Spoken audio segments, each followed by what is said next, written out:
When you all were growing up, you were given a last name in your family. And when you were given that last name, how many times did your mom and dad ever tell you, don't you ever do anything outside of this house that would embarrass our name? Still do.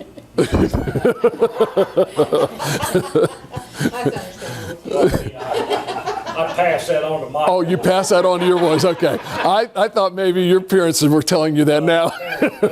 Yeah, I was going to say. I pass it on. Yeah. But, you know, we do. As we grow up, you know, when we, even with our kids, we kind of do the same thing. We tell them, you know, hey, listen, don't you ever do anything that will embarrass this name that we have given you. If you ever get caught doing something, give somebody else's name. Dad left that out. Oh, did he? Okay. Because I definitely don't want my name in the newspaper, you know. And later, Your name all the time, right? I know, you know. So it's like, okay, so that way, you know, by the time they figure out who you really are, the story's been buried and it's not the main headline news, and so we're kind of safe. Well, we come to Ephesians chapter 4 tonight, and we're going to kind of Paul talking, you know, to the church there at Ephesus, kind of about this point, because you think about it for a minute. If you are a Christian, you proclaim to be a child of God. How many times do we do things that if it was to hit the headline newspaper in heaven, how many times might we be an embarrassment to the family of God? Because sometimes we find that we don't always walk worthy of the calling that we've responded to or answered to. And sometimes in this, when this happens, we don't understand. You know, one of the most difficult things in the Christian realm today is unity. There is so much disagreement about some things that don't matter to hill beans. Now, some things do. You know, as far as like, you know, I was watching a thing on translations of the Bible. And there are a few translations of the Bible that people will pick up and read. And basically, if you ever try to take that translation of that Bible back to, it will never be anything even close to the original. It's just totally way out there with some stuff that it doesn't go anywhere. It's just like it's all kind of thought up or made up and stuff. So when we begin to look, we begin to see that a lot of times we have different denominations, we have different faiths, if we want to call it that. And if you go back to, it just was last Tuesday, which was Halloween, but was also the 500th anniversary of the Reformation from Martin Luther. And what sometimes people don't understand was they all thought that what Martin Luther did was wrote this huge papers of disagreements. He was a monk in the Catholic Church and was having a very strong disagreement with some of the doctrines of Catholicism, and how he was trying to say, hold on a minute, you know, he actually learned Hebrew to go back to the Old Testament so he could read in Hebrew and saying, okay, what you're telling us just doesn't match up here. There's some things that seem to be out of place. And so what would happen was, anytime that, like for instance, if you wanted something to get out, you would basically post this on like the community bulletin board. Now, it's not like the community bulletin boards we've got today, like the radio or newspapers or whatever else. There was actually a spot that everybody would pass by. And so if, for instance, you were looking for some help or you had something that you needed, you would take a piece of paper, write it, and post it on the bulletin board. Well, it just so happened to be that the bulletin board of the place where he was talking about was actually the door to the church. And everybody would walk by this church. So he posted his like 15 points on there. And so they wanted to burn him at the stake, which eventually they did, because he was causing a lot of trouble. And they were saying, you're causing disunity. Well, he wasn't causing disunity. What he was doing was kind of the same thing that was happening with Christ when he came along. You had the main church and the religious leaders that basically were always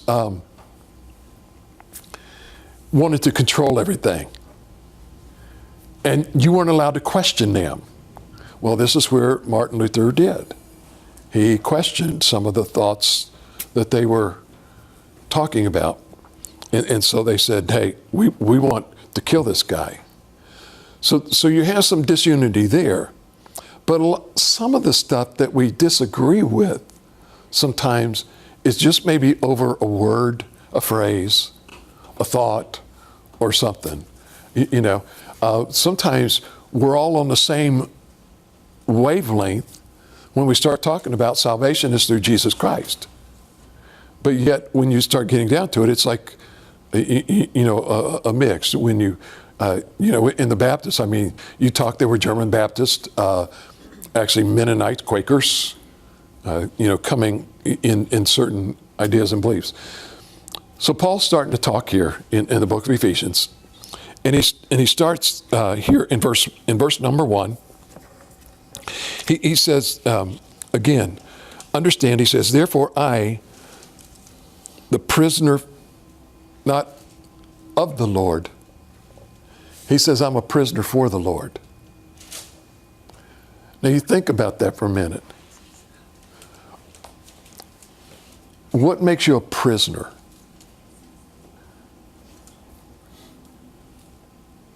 Most of the time we think we've done something wrong. And so we look at that and we say, okay, you're a prisoner for the Lord, so what did you do wrong? Well, you answered the calling. And you look. Sometimes we don't realize that, what Jesus is trying to say to us is that in the time of Paul, and he was talking about, remember, slavery and bondage and everything, and talking about being a prisoner that was there, which means you're listening to someone else. And you think about it for a minute. Isn't that what we're supposed to do as Christians? So many times we want to throw in our own ideas. But he says, I'm a prisoner for the Lord. And look at what he says right after that. He says, I, the prisoner of the Lord, urge you, he says, to walk worthy of the calling that you've received, with all humility, gentleness, and with patience, accepting one another in love. And he says, diligently, he says, keeping the unity of the Spirit with the peace that binds us. There is one body and one Spirit, just as you were called to one hope, at your calling, one Lord, one faith, one baptism. He says, one God and Father of all, who is above all, through all, and in all. And so what Paul starts talking about, he says, I want to challenge you. He's talking to the church there at Ephesus. I want to challenge you that you walk worthy of what you've been called. And you think about it for a minute. What have we been called as?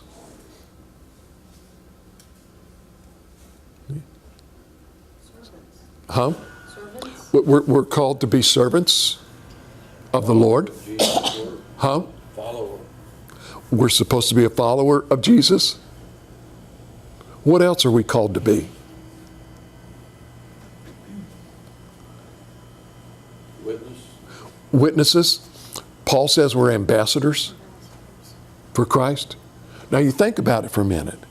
When we're called to be servant, witnesses, workers, and ambassador for the Lord, he says, don't you understand that that calling that you have is of high importance? And that in doing that, he said, here's what I urge you to do. He didn't say, hey, this is what I suggest that you do. The word urge is a little bit more than a suggestion. Right? When you talk to when your kids were growing up and you wanted them to clean the room or do their chores, it wasn't like, hey, I suggest you might want to do this. You know, it was, I urge you to get in there and get going. You know, it's a little bit stronger than just a little prod. And this is what Paul's saying. He says, listen, don't you understand? He says, I'm a prisoner for the Lord.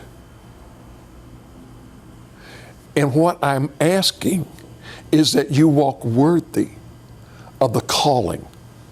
And here's the thing that sometimes we fail to understand. Who does the calling, me or God? God does, right? He's doing a calling, a choosing. We do a response to that. So when he says that you walk worthy of the calling, if he's calling me to be a servant, a witness, a worker, if he's calling me to be his ambassador, then he's saying, here's what I want you to do. I want you to walk in a way, I'm urging you to walk in the way in which you have been called. And if you do this, this will provide unity in the body. So many times we have disagreements because of the way people are walking.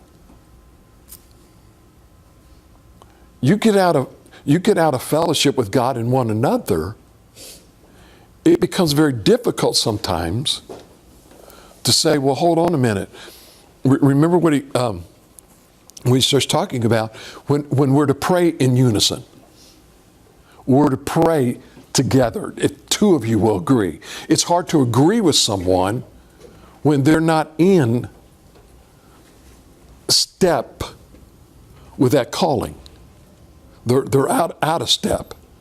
And so he says, I need you to do this. I urge you to do this. And when you go back to John chapter 17.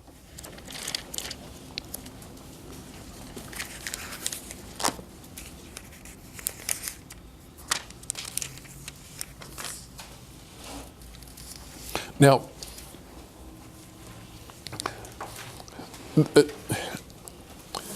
I'm a stickler, okay? And sometimes if you, for those of you that haven't been here and stuff, I'm a stickler because sometimes when we call, a lot of times people say, well, the Lord's Prayer is our Father who art in heaven. We've always been taught this. And I'm a stickler because that really wasn't the Lord's Prayer. That was Him teaching us how to pray. Okay? That should be our prayer. Okay? John chapter 17, this is what I call the Lord's Prayer. Because when you look at what He says here, this is what He's praying. Okay? He's not telling us to pray this. This is what He says that I'm praying. Okay? And I don't believe that He has ever stopped praying this. I think He's still praying this in John chapter 17, verse 20 through 26. Look at, He's talking to His disciples right before He's going to be betrayed in the garden. Okay? So He knows that the moment is almost here. It's almost at time. He's been speaking to them about what's going to happen and what's going to occur. And now He really is telling them something that He's already aware of. Look at what He says. I pray not only for these, but also for those who believe in me through their message. I'm not only praying for my disciples, but I'm also praying for those who follow the message of the disciples, okay? That they may what? Be one.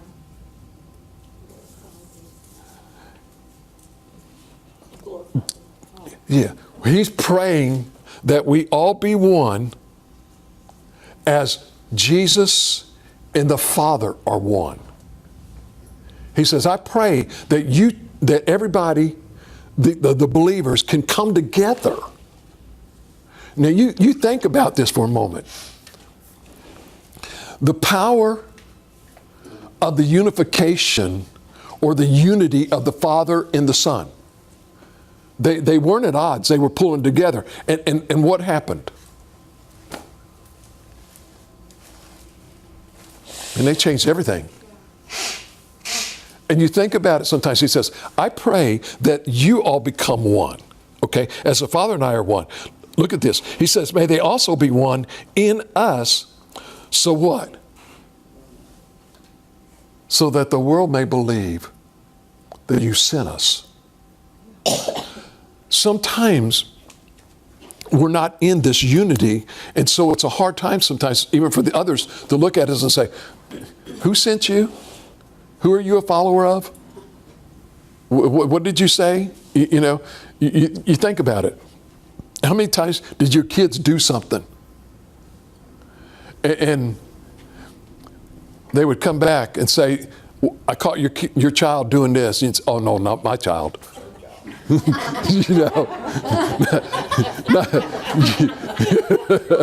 That's generally what it was. Whoever they told, it was the other person's child. That's not mine. I didn't teach them that. But you think about it. He says, so that they may know who sent them. And sometimes, I don't know about y'all, but sometimes when I would know someone's child, and they may, I might catch them doing something. And I'd say to them, man,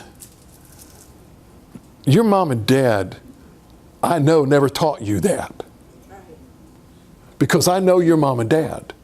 And I know their beliefs and stuff, right? Well, this is the same thing. He's saying, hey, here's what you need to understand. That if we become as one like the Father and the Son are as one, why? So that they will know that we have sent you. Well, how do we know that? Because we've got the characteristics of the family trait of the Father. And now I know. When you tell me, oh, you're that person, yeah, I know. You act just like your dad. Now that's what they would always tell my kids.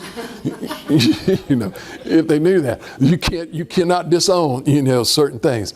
There's certain things about me that when people meet me, they'll say, "Oh yeah, I know who your mom is," because there's certain traits that she has that she's blessed me with, and some of them is always for a quick comeback, never for a loss of words.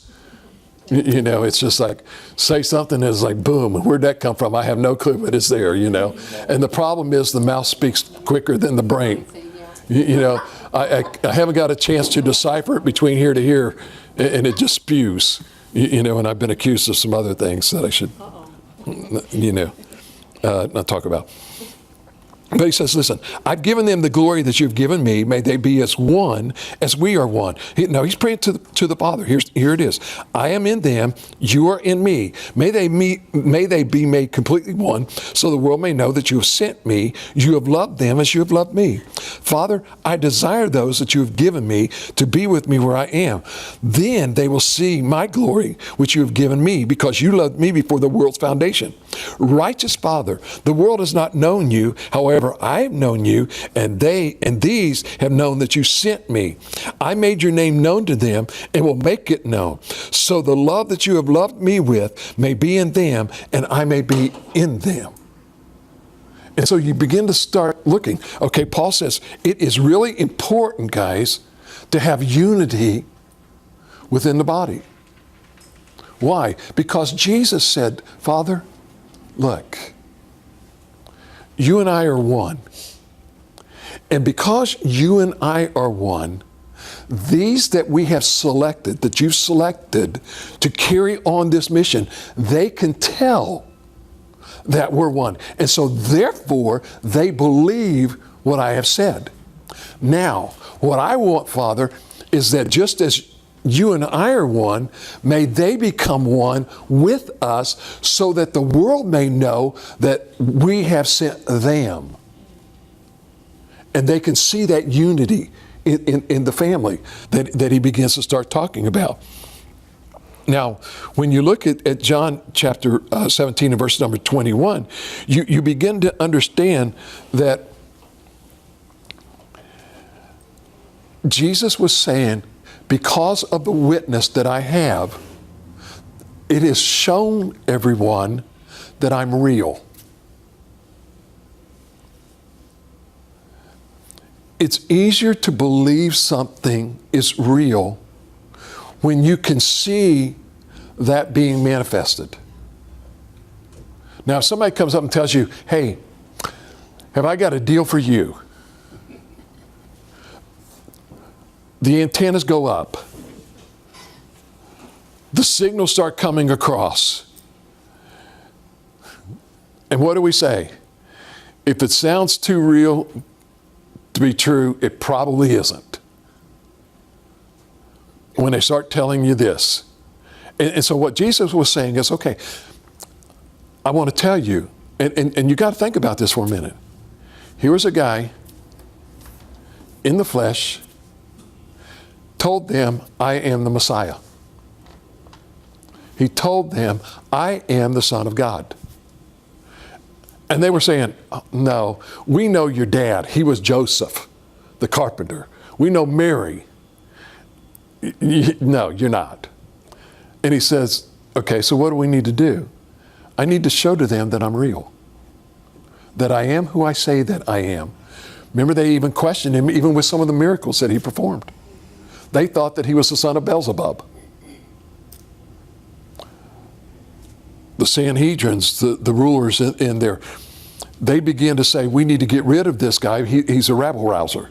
He's causing a lot of trouble. We need to get rid of him.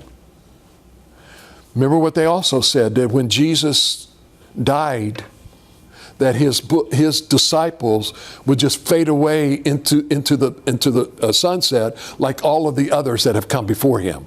He's just going to go away. We won't have to worry about him. Then all of a sudden, they find out the message that these guys are believing of this man that they had followed, who was called himself the Messiah, the Son of the living God, was real. Yeah. This movement was not a false movement. This movement, we're in trouble. It's picking up steam. We're seeing thousands of people all of a sudden coming to believe this message at one time, and not just coming from us. They're coming from all over. This is being spread everywhere, and we don't know what we're going to do to stop it. So what we need to do is get rid of the messengers that he has left. And so one by one, they started picking the disciples off. And they were being martyred left and right, thinking, okay, that'll get rid of the message. But the problem was that never got rid of the message, because the message was real, and so it just bloomed and blossomed. Now the question today is, if we came back to the same demonstration of what Paul and them were talking about in the book of Ephesus, and we come back to the point of the unity of what Jesus was saying that he had with his disciples and his disciples had with the ones that followed him, if we believe the message is for real and we come in a unified body together believing the message that is real, what in the world could happen to the world?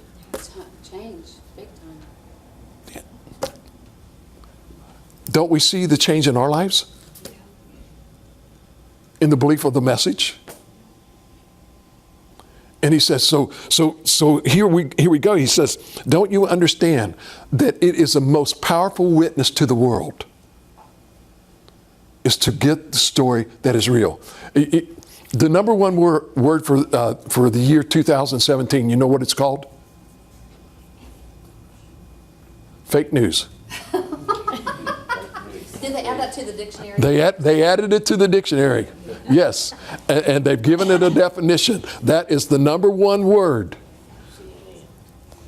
for the year 2017. Now the problem is, you know, this word gets out there, fake news, fake news, fake news, fake news. The problem is, we don't have fake news. We've got the real stuff. The good news. And the real stuff is here. And it's been here. And that news has not changed. It doesn't matter who's in power.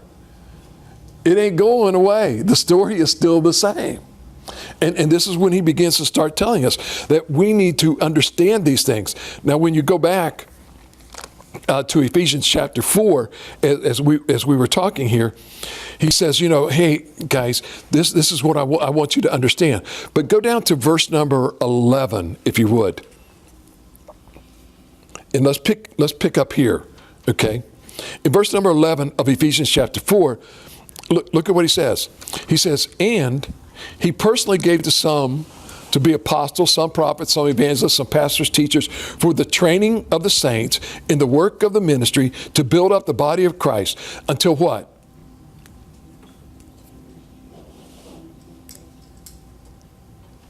Verse number 13. Until we all come in the unity. Oh, until we all reach Unity. unity in what? Faith. Faith. And the knowledge of God's Son, right? And what's the next thing say? Growing into a perfect man. Growing into a perfect or mature man with a stature measured by Christ's fullness, right? Now you think about it. How can you tell if someone is growing as a Christian?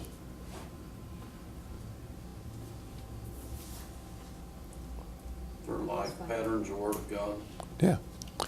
Their life patterns, Their actions. they basically model what it is that God has been saying, right? Through His Word. That's how we reach maturity.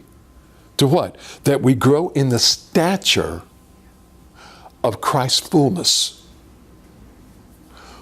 What did God say? He says that you have been predestined into the likeness of my Son, Jesus Christ. Now, when we call ourselves Christians, that means little Christ, right? Or Christ-like. So what he's saying is, if you understand the unity, the power that is there, then what's going to happen is it will show an indication that you are growing. So a lot of times when you can do a self-examination, you can say to yourself, am I growing as a Christian? And when you do a self-examination, ask yourself, what was Christ like? He never did anything that of his own. He always said, I looked to see where the Father was working, and then I went to join him. I looked to see where the Father's working in my life. Where is it? What is it that he's asking me to do? And as he's doing this, then I can grow into that maturity. Same thing as individuals, as children. Your mom and dad, and you do this with your kids, or did this with your kids, or with others, is that when you have this, I don't want to say hunk of flesh, because it's not a hunk of flesh, but it's sometimes it seems like something of their own mind, right? It seems like sometimes you want to say something to them, and they just want to do the opposite. It's like you're supposed to pick up your spoon or your fork, and do that, and it's amazing how much never reaches the mouth. Because it's a process, and they're trying to learn words, that are being taught. They speak what they hear, and if they don't hear right, they won't speak right. You speak of the sounds that you hear, and it's amazing sometimes when I'll go into some homes, and some of the words that come out of the children's mouth, and the parents said, "I never taught them that." It must have been on the TV show that in the channel that their father's watching, letting them watch or whatever, you know. And so what happens is, here he says that what ends up with that child starts growing up. And somebody got mad at me one time because I said, don't you understand that children are apes? And mimic. Okay, mimic. And they looked at me like, I said, go look at what the word ape means in their mimic is one of the definitions. And I said, a child will ape, and they'll be like an ape. They will mimic what they see us doing. Now, the same thing that we should do as Christians. If we're growing into maturity, then what we need to do is we need to mimic the pattern of Christ. That's why we say we're Christ-like. That's why we say we're a Christian. That's why we say we're a follower, a believer. And this is what he's saying. He says that you'll grow into this stature. Now, another reason that we come into the unity is this, okay? If we were to all of a sudden take this table, if it would hold, and we were to take and put 500 pounds of weight on this table, if it would hold up, okay, who could lift this table by themselves? I mean, we might lift up an end of it, right? But all of a sudden, if every one of us got gathered around here and we could all fit around this table and lift this table, it would be very simple for us to do it. That's the same thing that happens in the unity of the body. And is what Paul is pressing for. That if you can get a body of believers unified together, pulling in the same direction, wanting to grow and be mature, the demonstration of the power of God in the body of that, in the body of those believers would be phenomenal. That's what elected Donald Trump. Yeah. And it was. They blame evangelists. Oh, yeah, the evangelical. And it was. It was the evangelical because in the year 2012, 2012, a lot of evangelicals stayed home and didn't vote. There was something like over 7 million, 7 or 20 million that did not vote. And he knew this.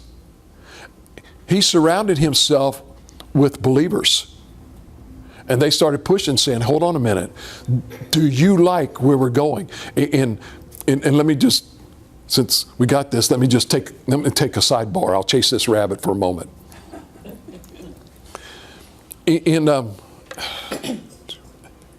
I think it was in the year,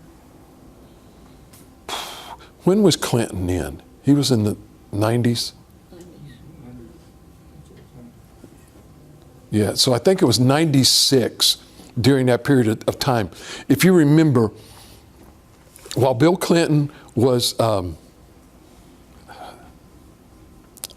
he was president, they passed an act called the Defense of Marriage Act. It was the DMA, okay? And it basically declared that marriage was between a man and a woman, okay? That was, and as a matter of fact, that was the law. And if you remember, when President Obama came in, one of the things that a president says is, I will uphold the law. I may not agree with the law, but I will uphold the law.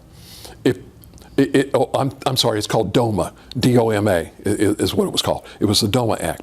If you remember, what ended up happening was, when he came in, he told his Justice Department, don't defend that.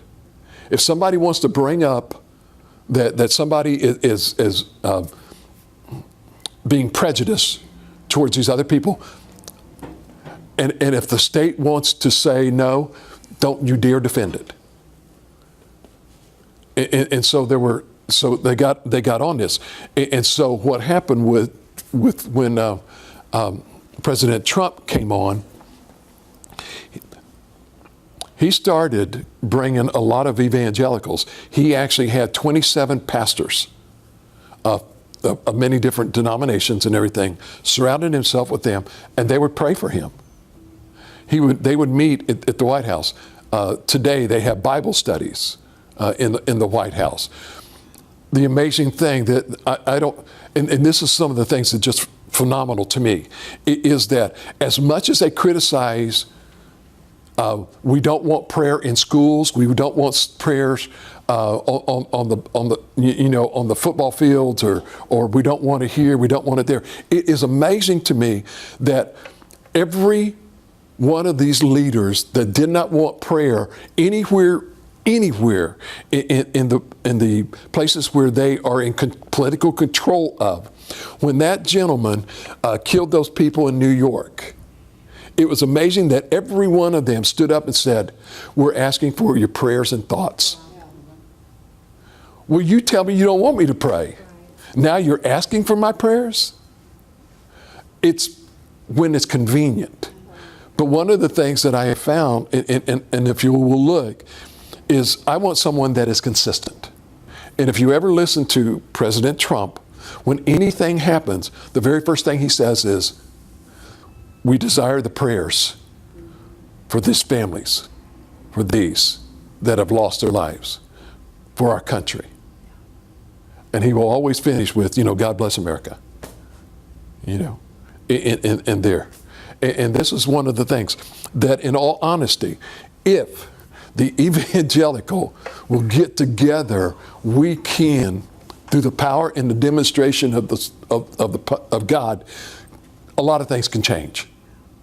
But so many times what we've been taught is, you can't do anything about it. Well, in 2016, they were shown. Yeah. The church is still strong. And now you're watching some of these other people are starting to switch and starting to court the evangelical vote because they understand there was something missing, and this is why we lost. And so what he's talking about is that when, as a body, you get unified, you can accomplish more as a group than you can by yourself. That's why it's always amazing when you get somebody on a football team or a basketball team or a baseball team, and they think they're the star of the team. And they're going to go out there and they're going to conquer everybody.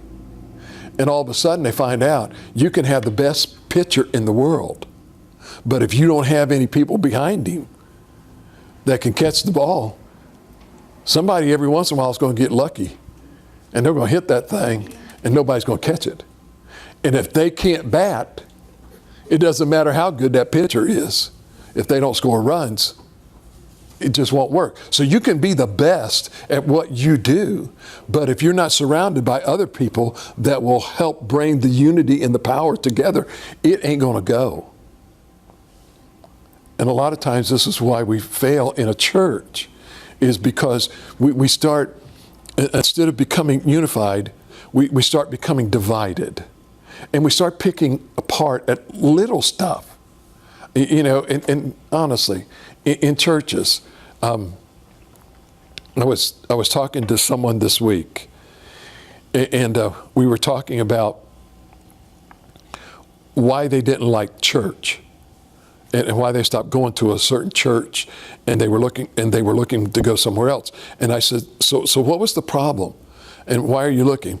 Well, we're older, and we like hymn books. I said, okay, I like hymn books too, But what is it about the hymn books that you like? Well, I like to hold it in my hands. And I said, well, what about singing? Well, I've never really been a good singer, but I just want to have that book in my hands. And I said, so let me ask you a question. I said, so how do you hold your hymn book? Like this? No. And they'll say, well, I'll hold my hymn book like this, or I'll hold my hymn book like this, to kind of steady it in my hands. And I said, okay, so let me ask you a question. So is there any time in the service that you ever feel compelled to lift your hand up? Well, I can't. Because I'm holding the book.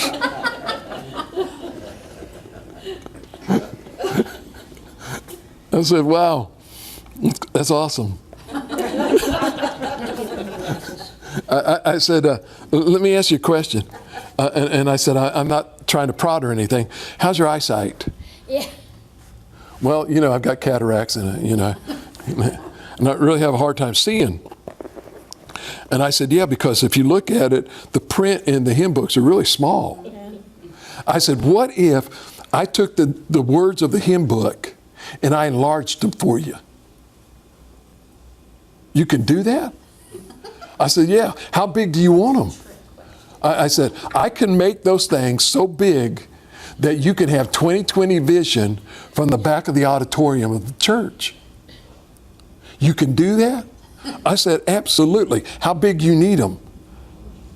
That would be awesome. I said, you know what you can do? You can take these words and you can put them up on the screen so big that you can see. And guess what? You don't need a hymn book. As long as your screens are big enough. Well, that's the other part, But but we can do this, We can actually scroll it if you want. Do like follow the bouncing ball, that they used to do. Yeah. But it's huh? Some people don't know about that little belt. No, I know. She's telling our age back here in this corner. That's true. I forgot. Probably the only one don't know what we're talking about. Oh, this Barb. No, not that I far. was going to say, boy, that's sucking up. She's in the same age as the rest of us. But it does. It becomes amazing sometimes on the disagreements that we have over simple little things that the unified body could get together and leave the personal taste out of it and let the Spirit of the Holy Spirit of God bring us together. And think about what would happen in the church if we would truly allow the Spirit, the power, be unleashed that God wants to unleash when the body becomes unified. And how much we would grow.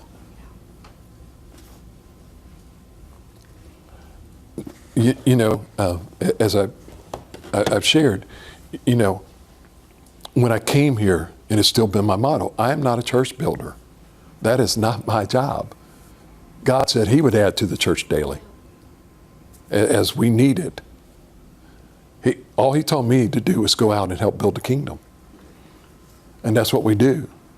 Sometimes we want to get ahead of the game and build the things that we want. Okay, now, in going back to verse number 2, he says, listen, here's what you need to understand about the importance of the unity.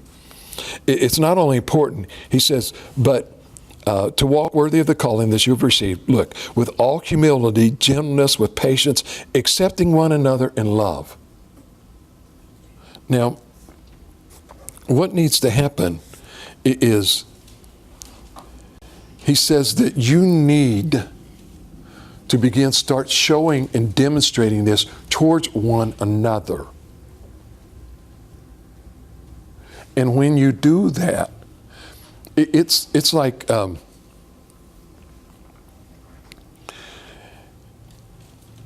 if you've, let's see, Kevin's not married, so you're the only one that I may not understand this. Well, and Debbie, but when you first got married, and you stood there before everybody else, and you said to your spouse, or your bride, whichever way you want to go, when you said to that individual that you love them, how much did you really know about love at that point? Huh? With as much love as we all know, we still couldn't fill up a thimble. Yeah. Right? But as time went by, we began to start practicing what love was all about. And this is what Paul says, that as the body, he says you need to practice this. He says you need to start learning how to practice. Look at what he says. He says, you've received with all humility and gentleness. How many times do we show gentleness towards one another? You ticked me off today, or you made me mad. What'd she do? She just looked at me, and it wasn't her turn. And sometimes we forget about those things.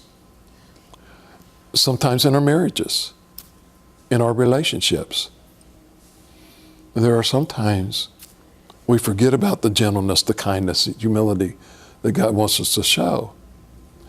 And when we don't do that, it splits the unity of what God is trying to build in this. And it happens in the church. He says with gentleness and with patience. Now look at what he says. Accepting one another. Now how do I accept one another? And he tells us, what's the qualification? Accepting one another what? In love. In love, lovingly. Okay? Whew. Man, that's a hard thing to do if you don't know what it is, right? If you have no clue what love is, then it's very hard to do that, right? Well, the good thing about it is God doesn't leave us thinking about what love is.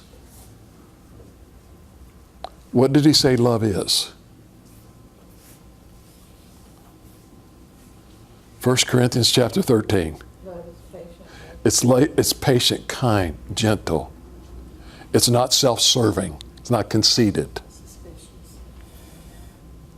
And when you look at all of those qualifications of what love is in 1 Corinthians chapter 13, Jesus wraps it up in one sentence. Greater love hath no man than to lay down his life for his friends. I call you my friend. Paul says, I'll give you a definition of what Jesus is saying when he says, I will be self-sacrificing in loving one another. He goes on, and later in one of the letters that Paul wrote, or I think it's John may have written this one, where he says, if you say that you love me, who you have not seen, and yet you hate your brother, who you have seen, he says, you're a liar and the truth is not in you. And what he's saying is, love is all of these things. What greater love hath no man than to lay down their life for their friend. And I call you my friend. So if you're saying that we're unified and you're saying you're a follower of me and you're going to build this unity and you're going to come to maturity, then what you need to understand is you've got to demonstrate the love for one another. Because if you don't, then evidently you don't have my love. Because what do we always teach people? God is love. And Christ is love. The best example of love there ever was when God gave his son on the cross. So that we, who don't deserve this, can be reconciled to a loving Father.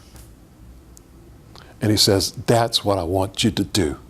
And when you do this in a loving way to each other, it's gentleness and patience and kindness and long suffering that will be there. That sometimes we do kind of, you know what? It really doesn't matter what color the carpet is or whether it's pews or chairs. It doesn't matter that the back wall is painted purple or white, you know. Although it's awesome. It wears on you now. But when it first came out, it was like, I can't believe they're doing that to that church. How dare them paint that, you know, and some other things. But I do have to share the couple that came who both grew up in this church. I only thought. Kevin actually led the music some, and he performed in all of the plays I did with the kids. Yeah. I was shocked because I saw them back there. Yeah.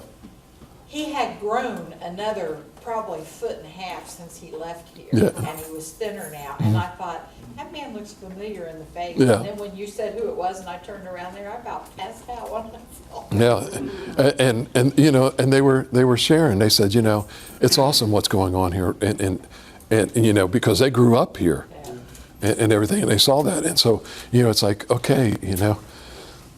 And I saw him back there taking pictures of everything. They said they'd be back. You know, so and it is.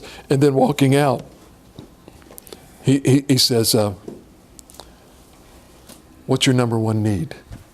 What's your biggest need you have in this church?" You know, and I shared with him, and he says, "We're praying for you. We'll see, you know, in the prayers that we have." And this is what I'm saying, in a unified body, it's when we begin to look and see, okay, God, how can we all come together to accomplish what it is that you're asking us to accomplish? And it is a lot easier to accomplish it when you've got more people working with you than working against you. Amen. And when we're pulling in the same direction, you know, I mean, honestly, you think about this for a minute. If you could get the whole body of Christ unified together, all on one side, and you got Satan on the other side, what's going to happen to him? Oh, he's going to get. We're going to pull him in the mud, you know, right in the middle. He's, you know, and defeat it because we've got the power of Christ, you know, and the power of God that's here. We're going.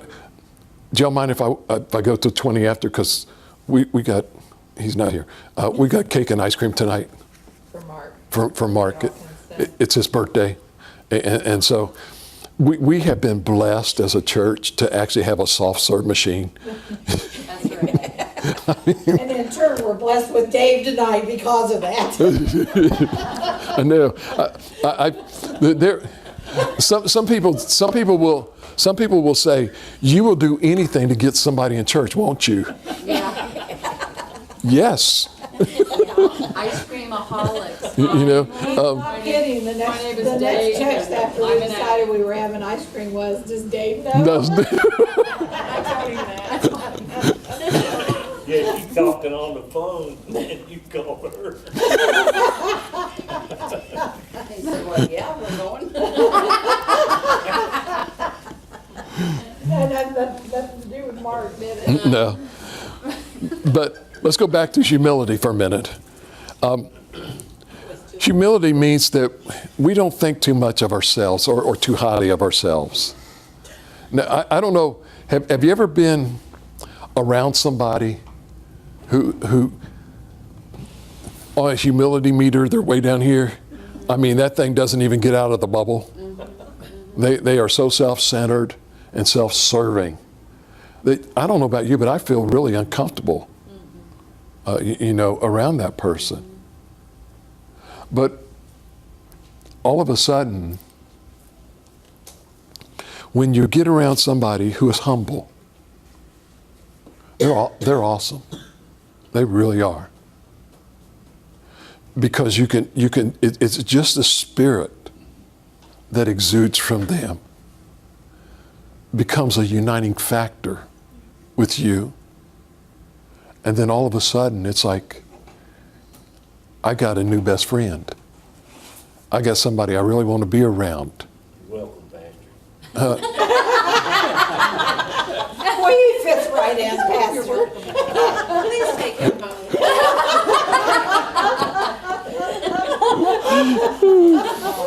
My dog cage ain't that big yet. Him and your dog get along just fine. We love you, He Dad. doesn't take up much room. Doesn't take me much. Kind of train of thought. But let's go to the other end of the spectrum too. Sometimes we can get a too high of a view of ourselves. And there are other times that we can get a too low view of ourselves. There are some times that we've been taught we're not worth anything. There's sometimes we've been taught, don't you understand? How could a God love you? Look at what you do. Look at how you act. Look at how you call yourself a Christian? Come on. And sometimes what we do is we allow the enemy to beat us up, failing to understand that yes, I am imperfect. And yes, I do fail. But yes, I am still loved by a God that loves me. He knew my faults, knows my faults. Is he satisfied with my faults? No. That's why he's trying to bring us to maturity, to get rid of those things. But so many times what we do in failing to be unified is because we don't think that God could use someone like us to do the work of the kingdom that he needs done or wants done. And so we don't feel like, if I could call it, you can have too much self-confidence or none. And sometimes you need to understand that both of those are doing damage to you as a child of God and coming into the unity of the body. Okay? I used the illustration today in Sunday school. How many of y'all grew up working on crossword puzzles? Everybody? Jigsaw puzzle. Jigsaw puzzles? I'm sorry, not crossword puzzles, jigsaw puzzles, right? Oh, jigsaw. Oh, yeah. And so we would get these, I don't know about y'all, but I love the ones that were wooden and only had 6 pieces. Yeah. Those are great. I still like that. It was like, I did. Master that one real quick. That's right. That's why we have grandchildren or children, that's awesome because we can relive it and we don't look really bad when we can't put this thing together. But remember what you would do? You would migrate from those little wooden puzzles or jigsaw puzzles, and then you would start going up to maybe a 100-piece puzzle, and then to a 300, then to a 500. Then you work your way up to a 2,000 or a 5,000-piece puzzle, right? And you would have that thing, and as I was sharing, generally what we would do is we would take that puzzle, cut it open, and then dump all the pieces on the table. And then start turning them all over so they would be face up, right? Find the end pieces. And then you start finding the end pieces. And you go around that corner, okay? And then when you would go around that corner, I always hated it when somebody would get me a puzzle that was filled with nothing but blue skies. Yeah. That is a challenge. Oh, it was like, y'all are sick. Give me some. Somebody never asked, but I would always tell them, no, I don't want that one. I want this one. This is the one with the most color in it. That is awesome. I just love these jigsaw puzzles with color in it. Failing to realize I hated them. It wasn't that. It was just they're easier to put together, and doesn't take as much time. But you begin to start understanding that each one of those pieces, they took that original picture and put it on some piece of material, and then they brought some type of a press down and cut it all. And so each one of those pieces uniquely fit together. Even though sometimes you may think you had the right piece in the right spot and you find out wrong. You know, and it's all of a sudden like, I hate this. You know, and the only thing that I hated worse was when someone always stole the last piece. You know, and you're getting down to the last piece and all of a sudden you find out that it fell off somewhere. You know. And sometimes I blame the people that made the puzzles because I think they stole them. Yeah. You know, and that somebody somewhere in their locker at where they work had all of these pieces to the puzzles. And so the day they retired, they had all of these gifts.